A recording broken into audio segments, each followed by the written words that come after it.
I recently got back into gaming. Nothing major, but since I'm stable and I can afford $60 here, 45 there, I've been catching up on all the old new titles.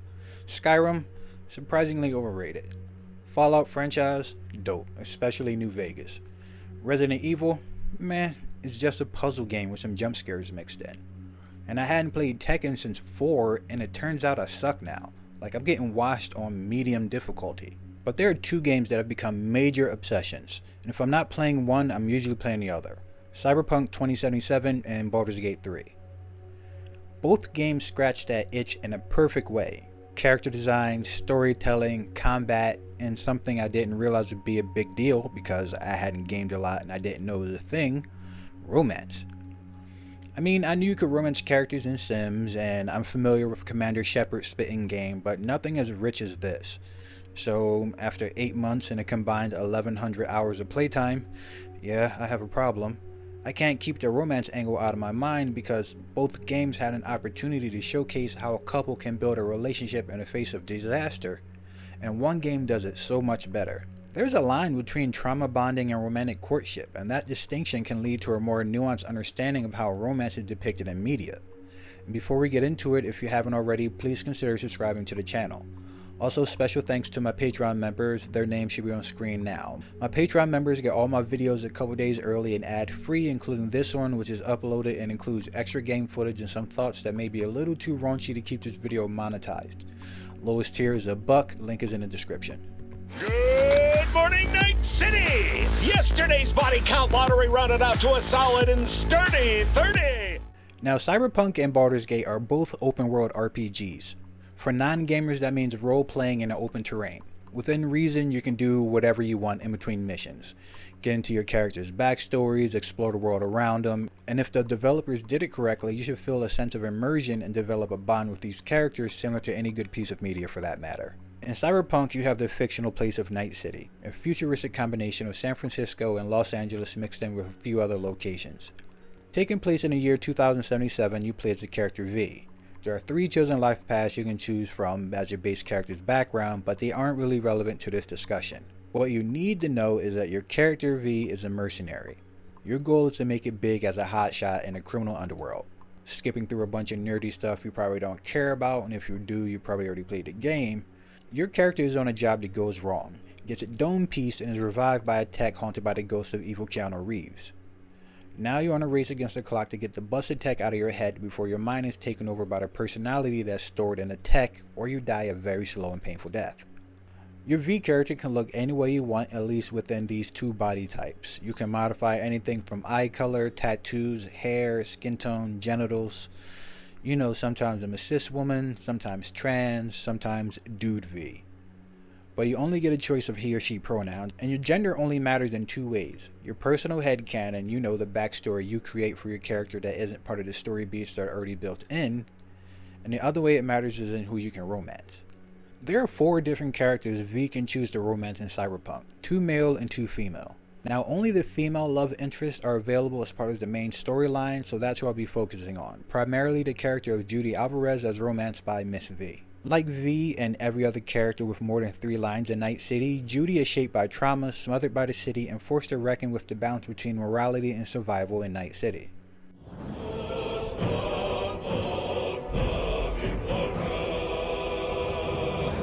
Baldur's Gate is a little different. You have the option of playing as one of 7 built-in characters who have their own personality traits and backstories, each having a different aspect of the game or person's storyline to assist in. Or you can play as your own character, Tav. Now, this story takes place in a fantasy realm of Faerun, filled to the brim with goblins, orcs, elves, knights, gods, demons, and warlocks. Now, similar to your character V, your character in Baldur's Gate is also in a race against the clock. After being kidnapped by aliens and having a tadpole creature planted in your eye, you and your allies are on a hunt for a cure before the parasite morphs you into a mind flayer, the species of alien that kidnapped you. Also, like Cyberpunk, you can fully customize your character, including their race.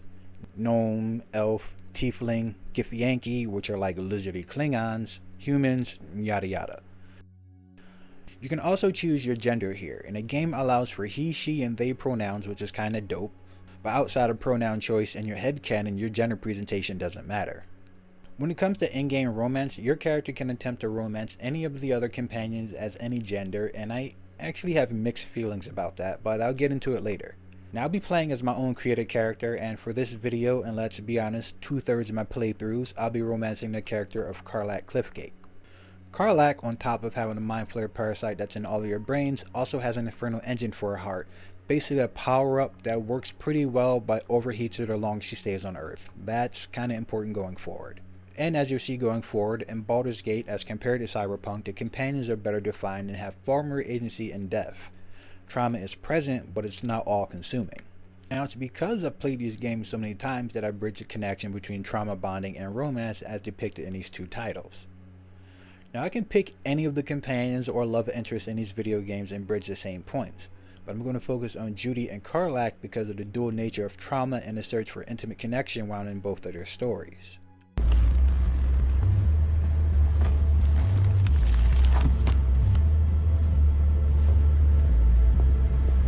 One of V's main romance options is the character Judy Alvarez. You'll meet her relatively early on in the story through her presumed to be on-again, off-again partner Evelyn.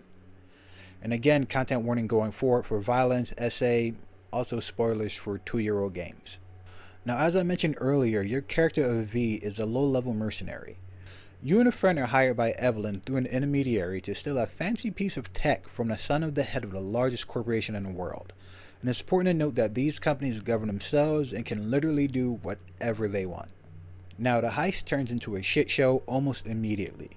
You and your buddy have to battle your way out of a swanky hotel just for him to die in your arms as you make your escape. I really miss my nigga. I really miss my nigga. White people you can sing it to, just change that into a W. Miss my wigger. You survive just long enough to make it back to your intermediary, only for this backstabbing fuck to dome piece you and dump your body in a scrapyard. Now during the heist and escape, you were forced to stash this fancy piece of tech in your head. To simplify things, imagine if you had an SD port in the side of your neck. You can do anything you usually do with tech except using yourself as a computer, more or less. I go into more detail, but it's not really relevant. Just know, fancy computer chip is in V's brain. Now V gets betrayed and her body dumped, but what we and the characters don't know was that a copy of another living person's soul, memories, emotions, biodata, all of that were on a chip. So when V dies, all that data gets uploaded into V's empty head. The process revives V. Now you're on a hunt to find Evelyn, the woman that hired you, in the hopes that she has the answers to how to get the chip out of your head before you die of a very painful brain hemorrhage or the chip overwrites your brain. You attempt to find Evelyn through Judy, whom you met a bit earlier in preparation for said job. She gives you a lead on where to find Evelyn and you take it. Your first step is stopping at the dollhouse that Evelyn used to work at, and you find out that Evelyn basically had an aneurysm brought on by a cyber attack on the software in her head. Through some investigation, you're led to Woodman, the proprietor of the establishment. Now if you pick the correct options, he'll tell you that he sold Evelyn to a Ripper Doc, this universe's version of a doctor that specializes in cybernetic implants. You follow the breadcrumbs from there to these dudes that film illicit videos to move on the black market. Through all of this, you manage to rescue Evelyn. A few days later, Evelyn takes her own life, and that's the backdrop to your relationship with Judy. Suffering as a prerequisite for connection. Not only that, but the removal of a previous paramour in the process. Your future together, whether you pursue intimacy or not, is rooted in loss. And your first steps towards really getting to know anything besides each other's first names develops from the violent assault and death of the only competition for intimacy.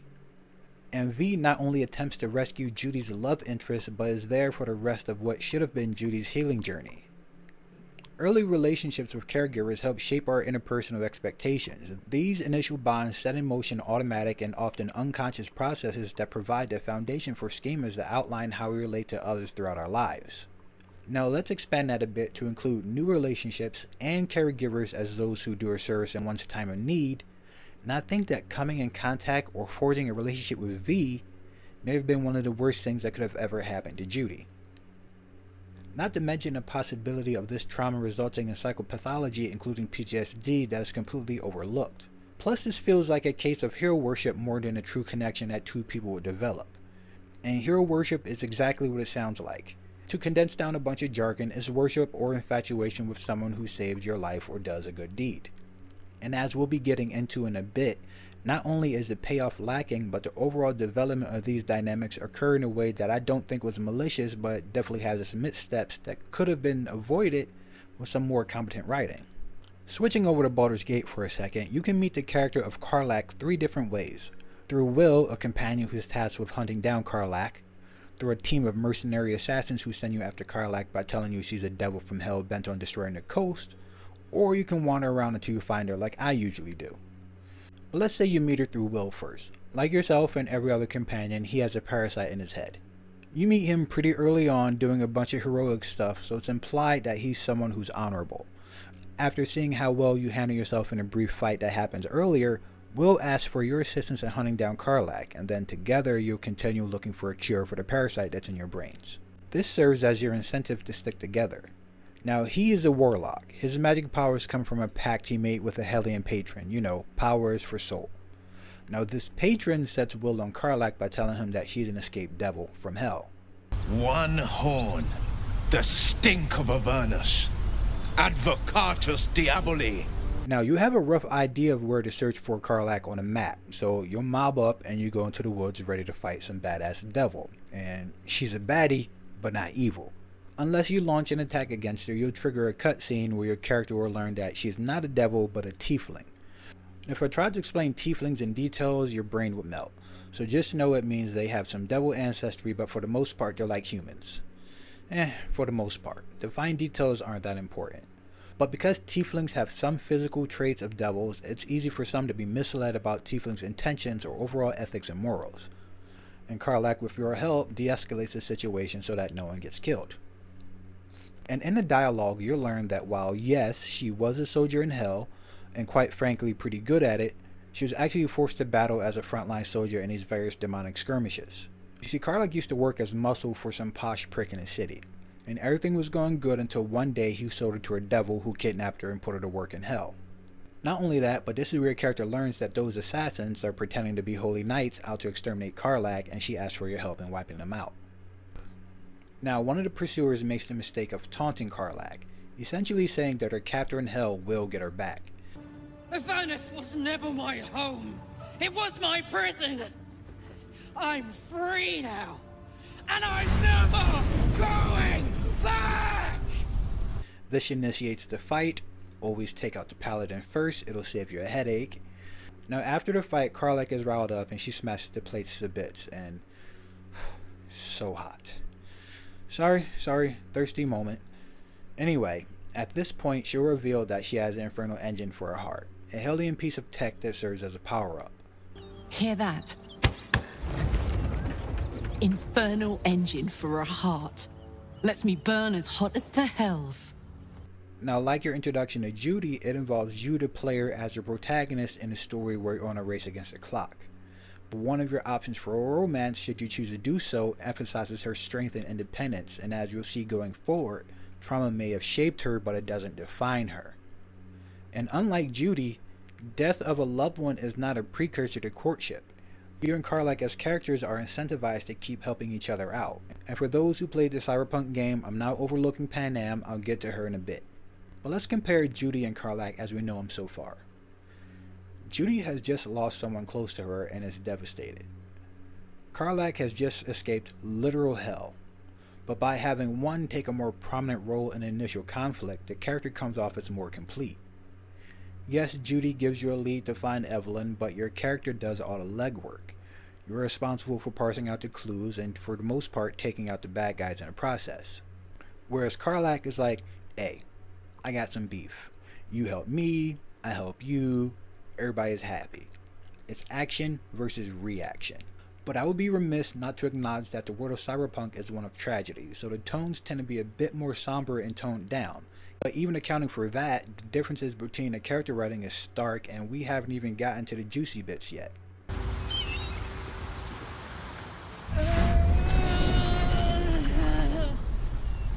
I'm going to veer off for a second. I want you to all think of the friend zone as depicted in pop culture. primarily the way that some romantic pursuers, often male, think that courting someone involves just being nice and available so that it can strike when the time is right. That's how it feels to romance Judy in Cyberpunk, like your availability and willingness to help Judy on her escapades are enough to win her over. A few in-game days after the death of Evelyn, Judy will reach out to V for support in enacting a plan to take over the dollhouse, this world's equivalent to a brothel, so that no other women will end up hurt. After you agree, it's time to meet Maiko. She's the de facto head of the dollhouse. Though it's mentioned that she herself is a doll, the title held by workers, so she isn't taken seriously by those who actually own and control the place. Now Judy needs Maiko's help to take over the dollhouse, and initially she turns you both down. Maiko is your prototypical version of the indifferent CEO, driven by power, profits over morality. She actually already knew that Woodman assaulted Evelyn before Judy reveals it to her. You aware what Woodman did to Evelyn when she was desperate for help? You sit by, let that happen?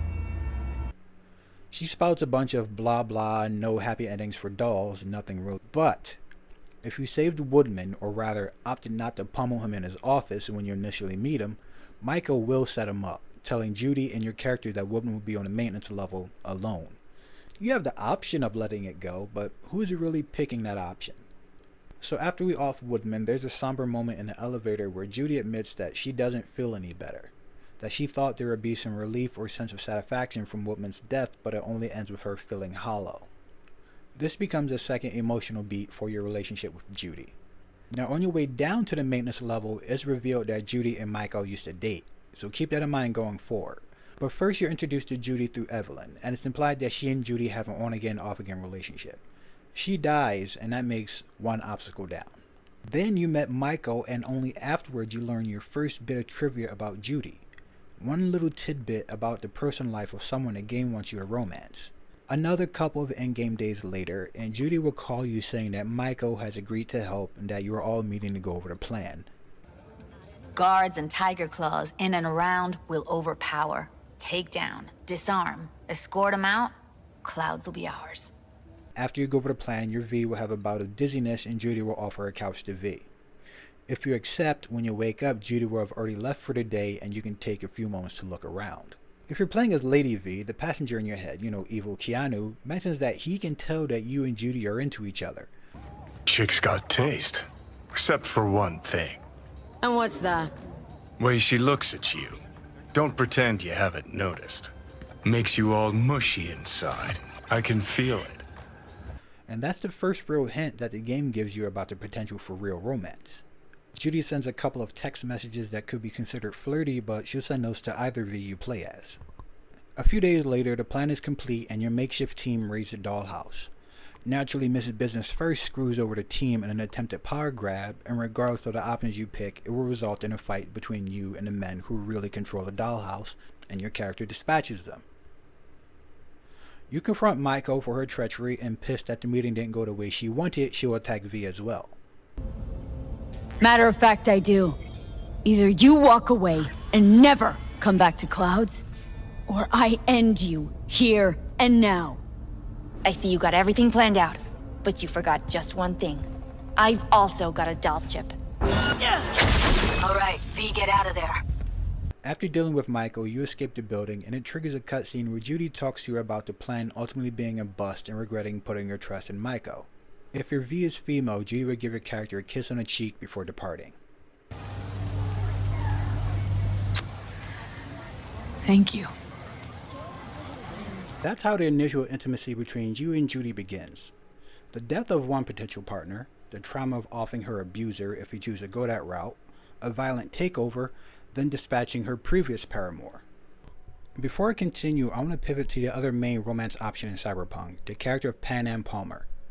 Like Judy, you can only romance her as one gender, and while there are subtle differences that make Panam romance better, it still suffers from the same trauma bonding over true intimacy. First you meet Panam through a fixer, an intermediary that connects those with jobs with those that need jobs.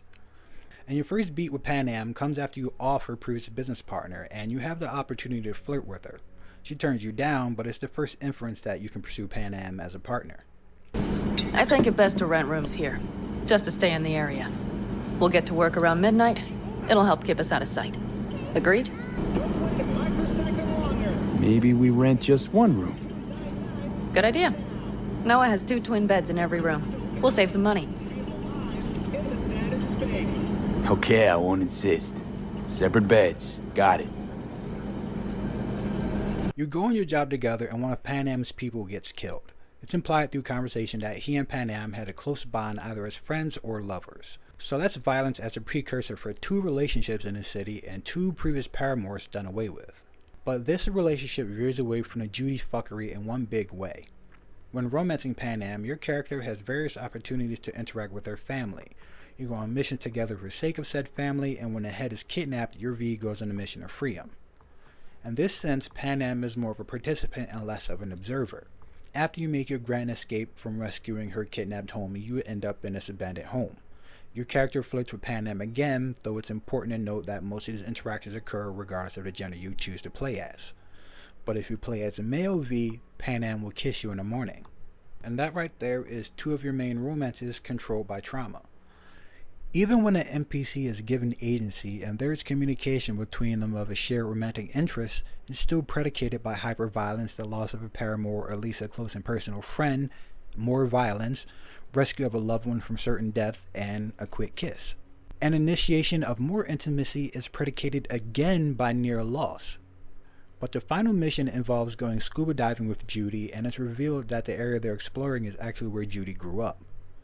You see, a conglomerate corp was building a dam nearby and flooded the entire neighborhood, forcing the residents to evacuate.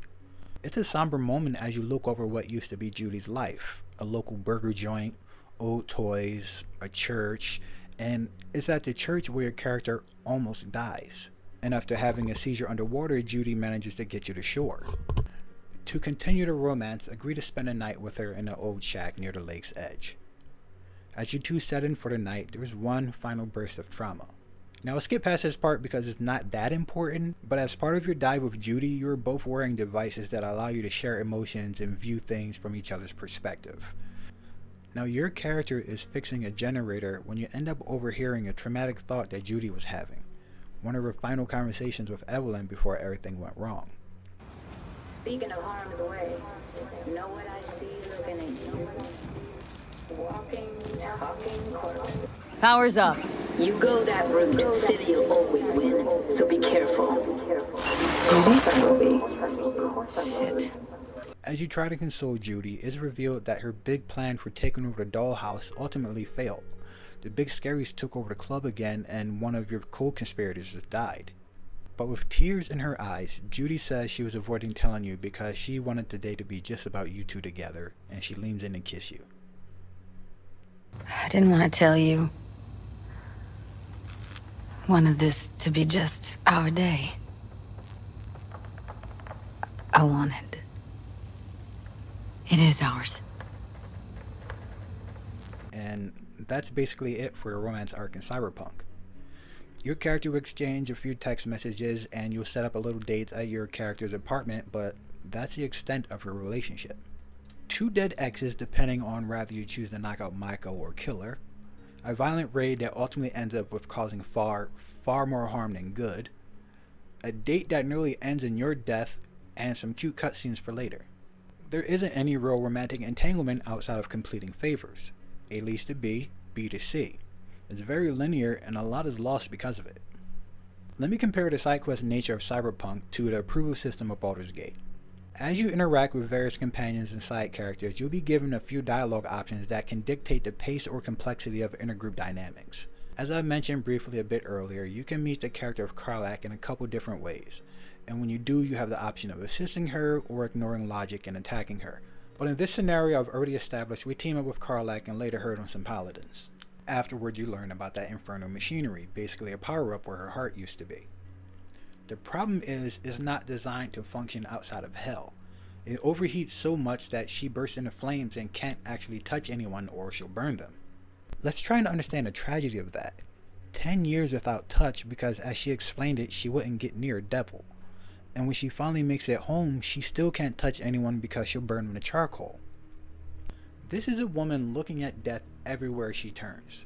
There's an engine in her chest that's so hot she'll die if it isn't fixed. There's a parasite in her brain that will turn her to a janky squid alien if she can't find a cure in time, and she can't even get a hug to console her. If I'm excited at all, angry, nervous, delighted, enticed, I burn hot. Hot enough to burn anyone who gets close. I try not to think about it. I still think about it constantly, but, you know, I try. One of these days, I'll sort the whole infernal affair out, get myself cooled off, start making up for lost time. But not today. Touch is inherent to our humanity. Our survival and ability to thrive is dependent on touch. As infants, we are touched, cuddled, and rocked, yet instances of touch decline as we grow older. This reduction in touch occurs despite the fact that our touch hunger does not diminish over time. From this perspective, most of us could be suffering from skin starvation. That's how you write tragedy. While every companion has a painful backstory, as I'll get into later, there really isn't a happy ending for Karlach, still ultimately making her the best counter-argument for the romantic missteps of Cyberpunk. Now, getting back to that initial conversation with Karlach, she'll reveal that there's an infernal mechanic that can help her, she just has to figure out where the dude is. And as a quick dialogue option, you know, as she's cooling down from that fight with the paladins, you can tell Karlach that she looks hot. Careful, soldier. If I burn any hotter, I might explode. And as with the other characters, when you say or do something your companion likes or dislikes, an icon will pop up that says approve or disapprove. And it's up to you, the player, to figure out what your companions like and dislike. Quick example. After I collect Karlach, I usually wander around for a bit, and in one section you come across these two brothers shouting at an older woman who they claim has kidnapped their sister. Now, insight checks and various other game mechanics aren't that important, but for the sake of this explanation, it's revealed that the older woman has power and may very well have taken their sister, a woman named Irina. You offer to help them find their sister, and Karlach approves. Are you joking? I ain't got a clue who you are. No way I'm leaving Rena to you. This indicates that she'll be more into the more noble or heroic aspects of your character. Compare that to Lae'zel, my second bae, who will generally disapprove of noble aspirations, seeing them as weak or a waste of time. Oh, and if any BG3 players are curious, in order it's Karlach, Lae'zel, Will, and sometimes Halsin for a bit of variety. But from the onset of any interaction with a new companion, you'll get hints to what their personalities are like. The rest you can infer from dialogue choices. Now let's say you follow the brothers or otherwise go further into the wetlands. You'll soon come across their bodies, and then a cottage. The older woman is inside with a younger woman who you figure is Mayrina. The older woman threatens you, and if you decide to square up with her, you'll get another Karlach approves notification. This is another indicator of how your behavior can impact your relationship with a character. Karlach always wants to smoke, especially if someone is in trouble. But you know, she spent 10 years in the front lines of Hellion War, so you know, of course she's ready to mix up. And those little differences show a far healthier dynamic between companions. It's not a matter of going from mission to mission until you've reached the point where romance starts. It's more sincere, more representational of real-world interactions. At bare minimum, you need to know what the other person is like. But you have Karlach in a crew, you know where the infernal mechanic might be, and since I've played this game a dozen times, I already know where the metal Karlach needs for a heart is, so we can head back to the grove for a bit to get Karlach fixed up. You meet with the mechanic, and this is the first step in helping Karlach. This first upgrade makes her heat more stable, but she still can't touch anyone. I like to take this opportunity to flirt with Karlach again, and if your approval rating is high enough, she'll respond in the affirmative. Damon's upgrade didn't cool me down, but it did juice me up. I don't think I've ever felt more powerful. Do you want to? I'd like that. Now, let's find that infernal iron before I overheat. As you progress through the game, you can look into player stats and approval rating to see how well you're getting on with them. And that's important if you wish to shift perspectives a bit, or as mentioned, you wish to romance a character. But you don't have to. In fact, there's at least one character I'm an asshole towards in every playthrough. Looking at you, Gale. Quick pivot to the character of Shadowheart for a bit. She's the second character you meet in a game, and from the jump, she's a jerk and a smidge racist. But because her character is written to be a bit confrontational and smug, I don't pursue her as a romantic option. And ditto for Astarion, the mean girl thing gives me the ick. But I mentioned Shadowheart because her development actually has a big stake on how the game ultimately pans out more than any other companion. Comparatively, you could ignore most of your other companion side quests and not really impact the final game. For a little background, she belongs to a dark cult. It's deeper than that, but they are essentially the evil religion of the realm. As you interact with her and learn more about her background, as with the other companions, her approval rating will go up. She will divulge more of her past and she can ultimately become a better person. And her being a better person, having interacted with you, can cause her to go against her dark goddess at a pivotal part in the story. You can do all of that and completely turn down any interest in a relationship. She'll tell you that she's never had a companion or a confidant like you and it's completely platonic. Romance doesn't matter unless A, you earn it, and B, actively pursue it. The dialogue, moral choices, and shared victories all deepen a bond, and because of that, the relationships feel more organic. The romance doesn't come as part of a quest reward, but as a lived part of the narrative. Speaking of harm's way, know what I see looking at you? Walking, talking corpse. There is another reason I want to do this video, and I've already alluded to it a bit. Cyberpunk leads into harmful tropes regarding gender and sexuality, and while I doubt it was malicious, it does speak to an underlying bias that exists as a relic of a less empathetic era. You see, back in ye olde forgotten days, there used to be something called the Hays Code of Conduct. Essentially, it dictated what films and TV could depict regarding violence, race, gender, and of course, sexuality. If a media company wanted to have a gay character or a criminal or anyone to be seen as a deviant on screen, by the end of production, that character would need to be punished in a way. In this era, queers and other LGBT individuals were usually depicted as amoral. Drug dealers, thieves, and implied to be sexually deviant, and in order to get away with having a character like that, the audience needed to see them get their comeuppance. And this is not a one-to-one comparison of antiquated Hays Code techniques and what is depicted in Cyberpunk, but the patterns are there, and Cyberpunk dodges a bit of the fuckery in one way that I'll get into in a second, but otherwise drops the ball. We have Evelyn, a sex worker and implied paramour of Judy, who is brutalized in a way that seems deliberate. Like she was, well, being punished. Aforementioned Micah was another barrier to your queer relationship, and then your V character literally almost dies at the bottom of a toxic lake. The sensuality, tone, and entire breadth of your relationship with Judy is built upon a pile of dead lovers and abusers. To get your queer romance, you must suffer for your reward. Comparatively, your option for a straight romance with the character of Panam as male V feels closer to the natural ebb and flow of courtship. Both parties acknowledge feelings for each other, you take gradual steps to ingratiate into her family, your odd jobs and side quests tie you together in a shared bond, and once you factor back in that Panam's romance option is the only one that can tie back into the finale, and the depiction of romance and queer identities feels even more dubious. As I mentioned earlier, there are two male romance interests that are so well hidden you could completely disregard them. One of which I didn't even realize was an option until my 4th playthrough. Not only that, but literally the only character we see deviate from ascribed gender norms is a complete creep that your character is incentivized to pummel to get information out of. You get hetero male on female, or you get hot lesbian as imagined through a cishet lens.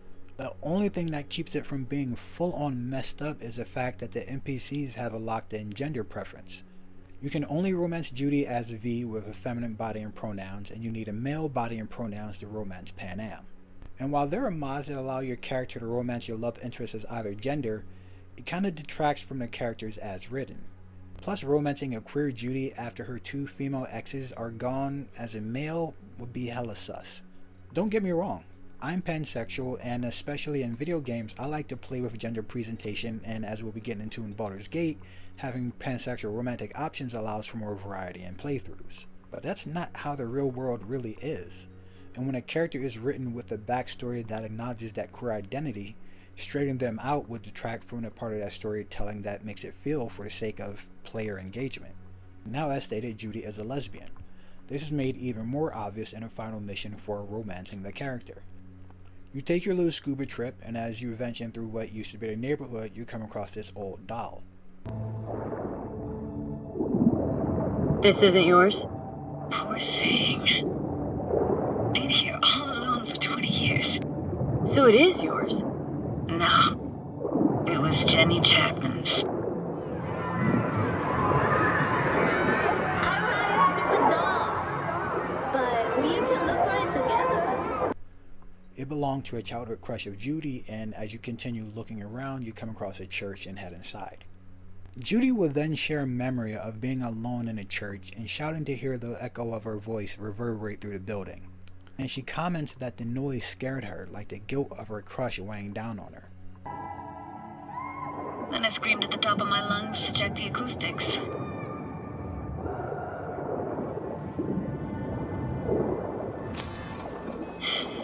Didn't get chased off? Ran out myself. Echo I got back scared the living bejesus out of me. Thought it was that crush I had on Jenny Chapman. All that guilt I tried yelling out. Flew right back in my face.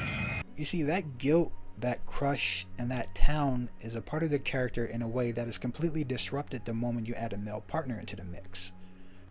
The pansexual leanings of Baldur's Gate avoids all of that, but also completely disregards sexual identity as a barrier for love in this world. And racism exists, so issues regarding gender and sexuality would as well. Now, no one once added hostility to a game, but that's what you gain and lose when you choose pansexual characters over having a solidified preference. And there are a few NPC characters not a part of the core group that are presumably gay as they're in same gender relationships, but that part is overlooked and their race isn't. It's just weird. Not bad weird, but weird. Like I said, I don't want added fuckery to my gaming experience, but overcoming these prejudices the way some of these characters do race may have added to the experience. Baldur's Gate is better at letting trauma exist without demanding tragedy, but depending on your stance might still miss the mark.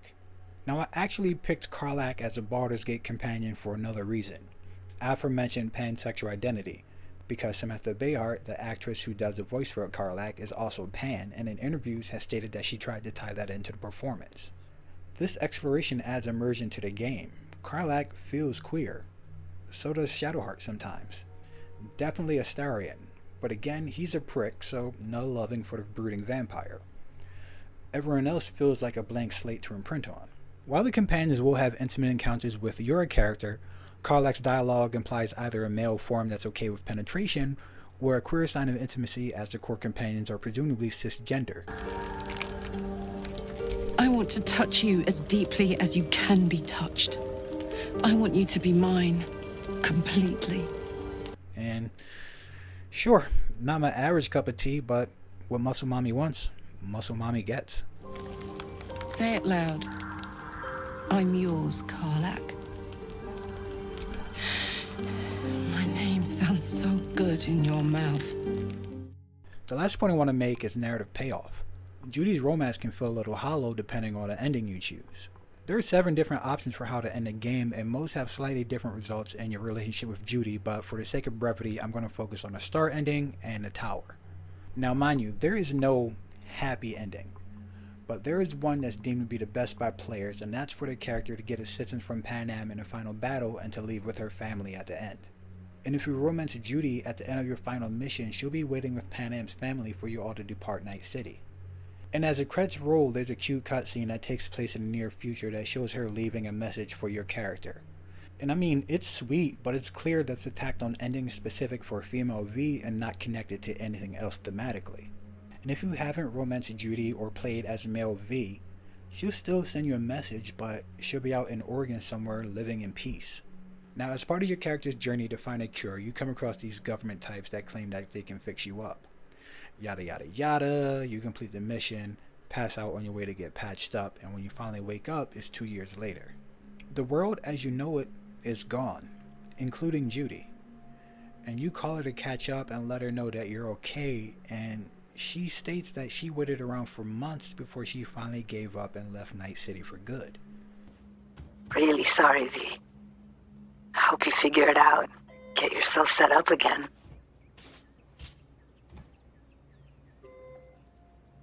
Thought I could drop by, see you. We'd grab a pizza, talk. You know, a lot's changed. Preem. Fresh NC gossip. Can't wait to hear it. V, I'm in Pittsburgh, and I'm married. If you ever hop to the other coast, come on over for a beer, but now, really can't help you. That's not Wasn't expecting that. 2 years, V. I was lonely, lost in my head. First Evelyn, then you. No way I would have made it alone. And for the first time, her character seems genuinely happy. She's in a loving marriage far from Night City, far from fixers, dead ex-girlfriends, and trauma as a backdrop to everyday life. And you just fade into the shadows. This is a story of no good choices or endings, so it's fitting that even if your character gets cured, the payoff isn't always how you would hope it would play out. But the story is a little different when the characters have a shared bond and goals together, even when one of them is living on borrowed time. In the first act of Baldur's Gate, you meet your companion Karlach. You learn about her backstory and you need to earn her trust and admiration.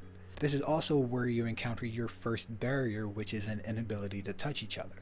But instead of Karlach sitting on the sidelines while you complete missions, she's there to fight alongside you and share in the pain and glory.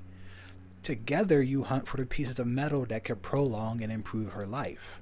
By Act 2, there's a cure for at least the barrier to intimacy, and you can consummate your relationship. And you have the option of ending it right there or continuing, and at this point you can attest to your love for Karlach, and it feels narratively earned. I adore you, you know.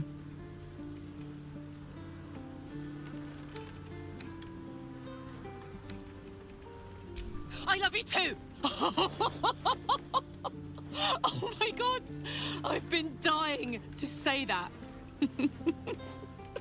Oh my god, if I smile any bigger, my face is going to crack. Oh, I'm pathetic. Besotted. And it's all your fault. There's this vulnerability without tragedy that defines your relationship. Now, there is wall-to-wall tragedy, but your relationship doesn't have to be part of it. By Act 3, you're locked into the intimacy. You've established hope for at least the near future, and there is emotional closure. Karlach is going to die, whether we like it or not. You see, like the character V in Cyberpunk, there isn't any real happy ending for Karlach. Not one where she's confirmed to be healed at the end. At the end of your journey together, you can either let her sacrifice herself to become an alien to save the world. You can try to convince Karlach to go back to hell so her engine doesn't explode by offering to go with her or having another companion go. Or if you fail all that, you watch her burst into flames and die. But no matter how you cut it, no matter which ending you get, the romance feels fulfilled. Baldur's Gate shows how to honor trauma without making it the sole foundation for love. Romance should be more than trauma bonding. It should be about growth, choice, and emotional honesty. Cyberpunk shows how trauma can dominate intimacy, leading to romances that feel like coping mechanisms. Good love stories are messy and imperfect, but they're also full of hope. And how they're written in Baldur's Gate can serve as a model for how games and all writers can craft romances that resonate beyond tragedy.